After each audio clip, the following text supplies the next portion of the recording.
3 ways to prioritize your startup to-do list.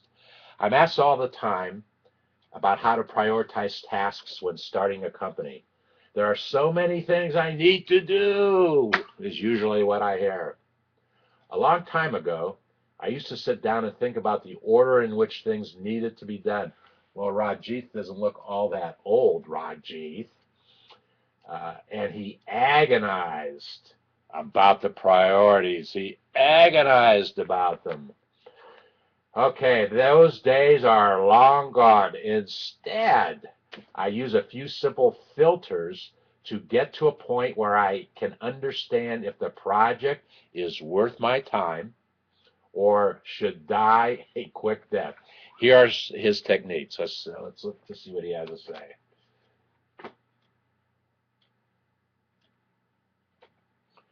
Do the small things right now.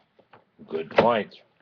Uh, Instead of saying that task is so daunting and it's going to take me 50 hours to do that task and everything else is going to get destroyed along the way, get the stuff done that you can do right now and doesn't take a lot of time. I do that same kind of thing when I'm looking at just simple tasks around the house. If something needs to get done and I'm sitting right there or standing right there, and instead of saying, oh, I'm going to do that, I'll do that in an hour, or I'll do that in 3 hours, or I'll do that tomorrow, I do it right now. If it's got to get done and you're thinking about it and you're right there, do it. You're making the most efficient use of your time. If you choose to do otherwise, then you've got to come back to that task and do it. Had you done it in the first place, you would have been much more efficient. Let's see if he uses the word efficiency here. There are things you can do immediately to make your project feel real. Spend $10 on a domain name. Register that Twitter account. Or sketch a rough UI. You may end up throwing the stuff away, but the ideas you generate will help you and others understand what's rattling around in your head. Who knows, you may even decide that it's actually a bad idea as you put pen to paper or credit card to secure payment form. Interesting point.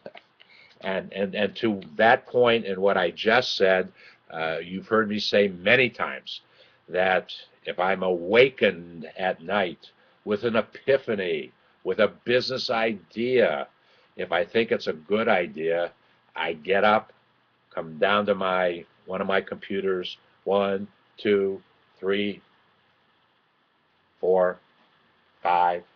I come to one of my 5 computers and say, okay, and I usually buy my domain names at GoDaddy.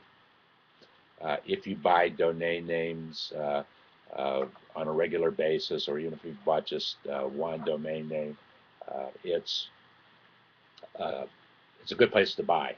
It's a good marketplace to buy.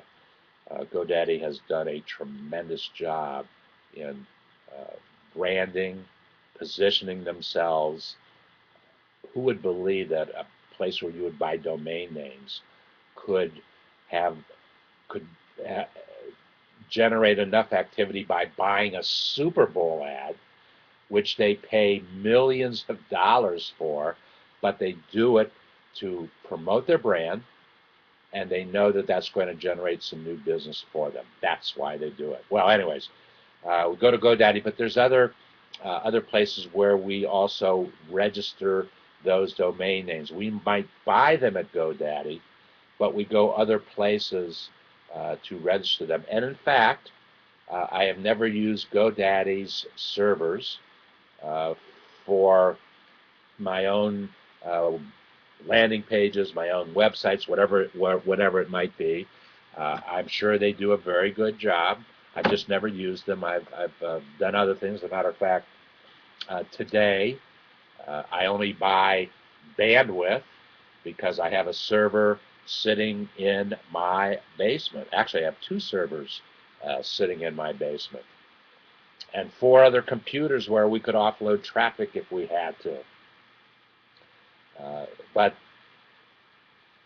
do the small things first. If a task takes more than 15 or 20 minutes, an hour, move it down the list a little bit. Maybe you should think about tasks in terms of 1 hour. That maybe you should. How much? What's the greatest amount of activity that you can get done in a 1 hour's time? Not only get the activity done, but the activity is